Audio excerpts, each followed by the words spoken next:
So how to write a clear email subject? You write a reason for your email. Make it short, okay?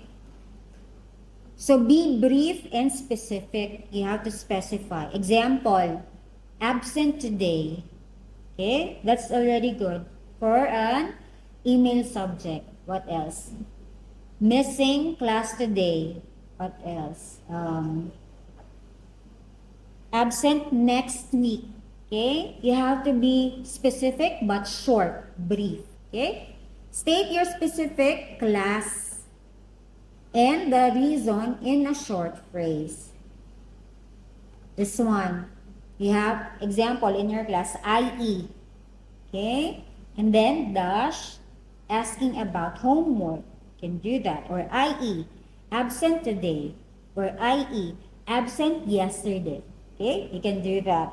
Or if your course is major, occupational therapy, absent today. Okay, or tomorrow. Okay, you have to specify. Another example, advisee, making an appointment. Example, you want to write to email your class advisor. Because you are first year, right? You're going to meet, have you met your class advisor already? Your advisors? Not yet? You're going to have specific advisor. Okay? Step 2. Greet politely. Okay? Do not say hello teacher. Okay? Saying hello is for friends, okay? For relatives or family, but you have to practice writing formally. Okay? We don't use the word hello, okay? So we use the word dear.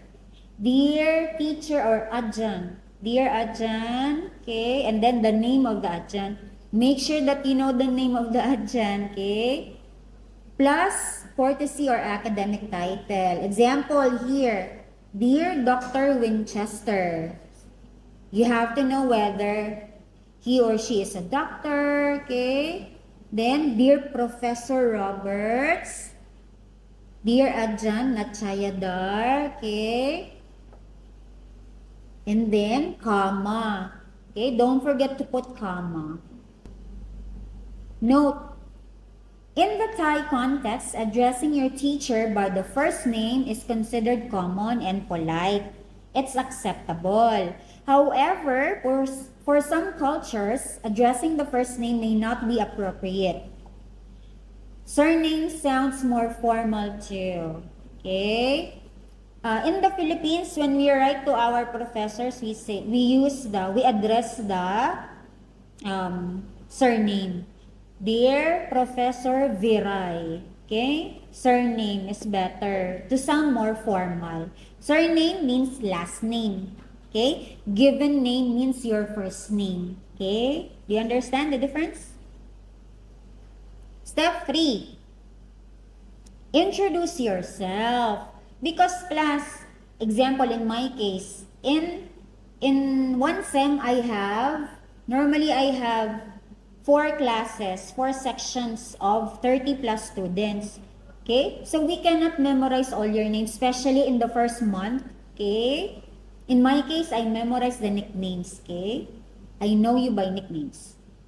So how to introduce yourself? You state your full name, I am, okay, or my name is, okay, plus your student ID. My student ID is, okay, I'm from the class. What's the name of the class? I'm from your IE class. Section. What's your section? 82. Okay. So, okay, it says here your teacher probably teaches more than one subject and section. Okay. So, it's important that you specify the details where you are, in what class you are, okay, with that teacher. Example. Dear Adjunct Cupid Lin, my name is, okay, my student ID is, I am your intensive English class. I am in your intensive English class. Section 30, okay. This should be capital S, sorry. Because this is specific, so we have to capitalize the word section. Okay? Next step, 4. State your objective. Say your objective. What is your reason for writing? Keep it to the point. Direct to the point. Okay? Use polite language like saying please or I would like to. It depends on the nature of your email. Okay? It depends on the content of your email. If you have a request, make it polite, not a command. Teacher, meet me tomorrow. Okay? That's wrong. Class X. Okay? Teacher, you can ask, teacher, can I meet you tomorrow if you are available? Because, okay? You have to state politely. Avoid using slang, text language, or chat language. Okay? Avoid using emojis, class. Okay? There are some students who do that. First year students do that. But normally, third, fourth year, they do not do that anymore. Spoken language, okay? Again, be formal and be polite.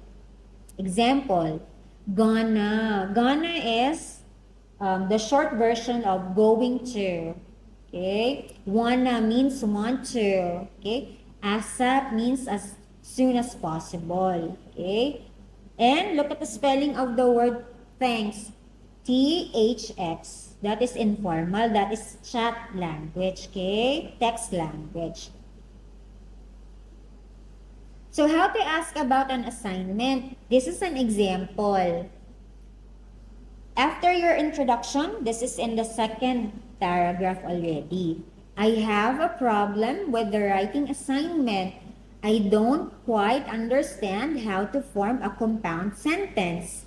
Would you please explain it to me? That is why I recorded class our lectures, okay? Because I understand that I have a different accent than yours and I also tend to speak fast, okay? That's why I'm recording the lectures, okay?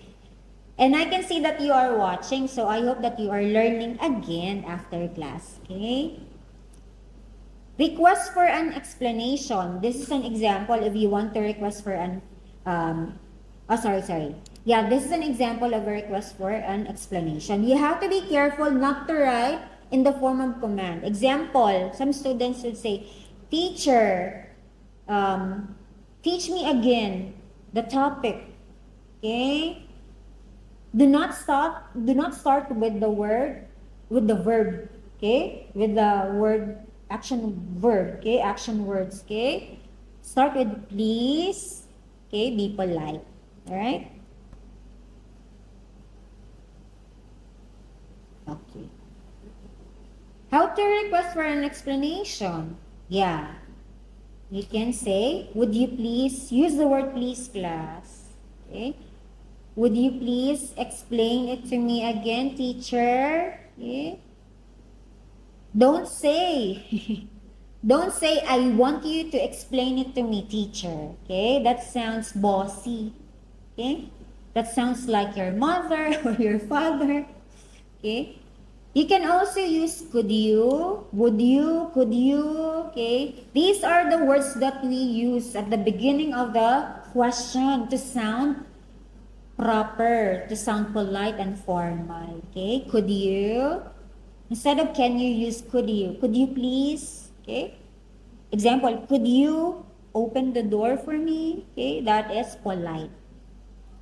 I wonder if you could please explain it to me again.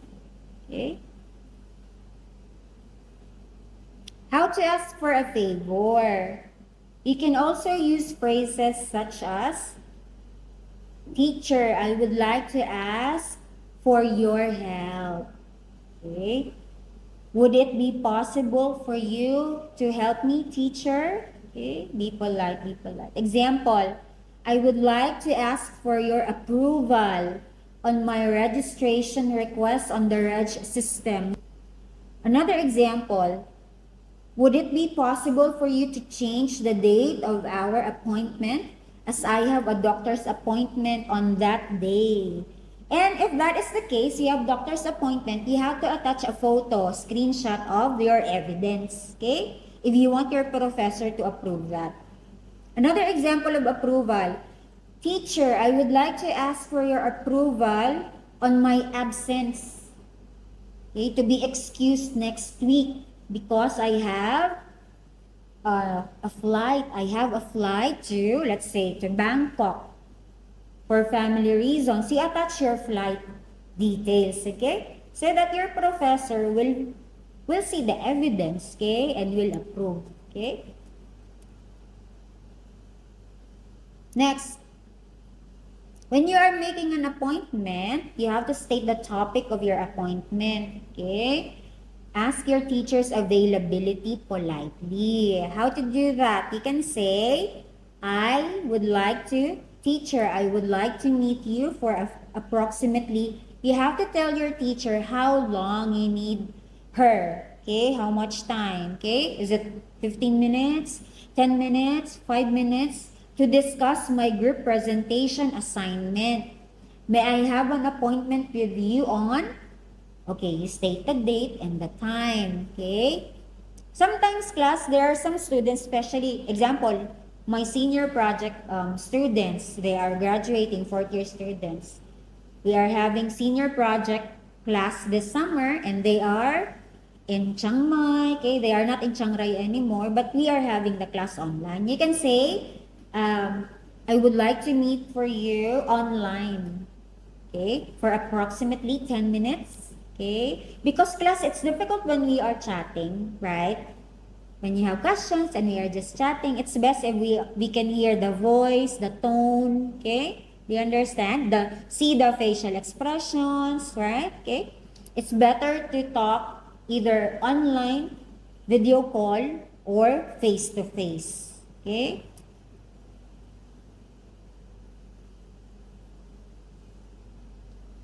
So again, it's preferable, it's better to say, I would like to meet you, instead of saying, I want to meet you. It sounds informal, okay? Very casual, I want to meet you. Asking for the teacher's availability, okay? I said this already, alright? Let's keep this one. Yeah, you can ask, would tomorrow, Friday, after IE class, 4 p.m., be possible for you? Be possible, okay? Here's an example, class. I shared this with you already. Step 5, polite ending. End your email with one of the following sentences. Class, don't forget to say, thank you very much, okay, at the end of your email. Or, I really appreciate your help, your time, your consideration. I am looking forward to hearing from you soon, okay? But you have to wait at least 1 day, okay? 1 day or more to for the reply of your teacher. Closing word. Please write sincerely or best regards, okay? Or kind regards, okay? In the Philippines, we say respectfully yours. When we are writing to our professors, respectfully, okay? Then you write your name, class. You include as well your nickname inside the parentheses, okay? In my classes, I require them to write their nickname because if they don't, I have to ask, I reply, what is your nickname ka? Okay, because again, I remember you by nickname, okay? So there. This is the complete example, okay? Step 6, class. Proofreading before sending your email. What is proofreading? Proofreading is checking the details, okay? The information in your email before sending the email to your teacher. Class, do not write an email when you are sleepy and when you just woke up.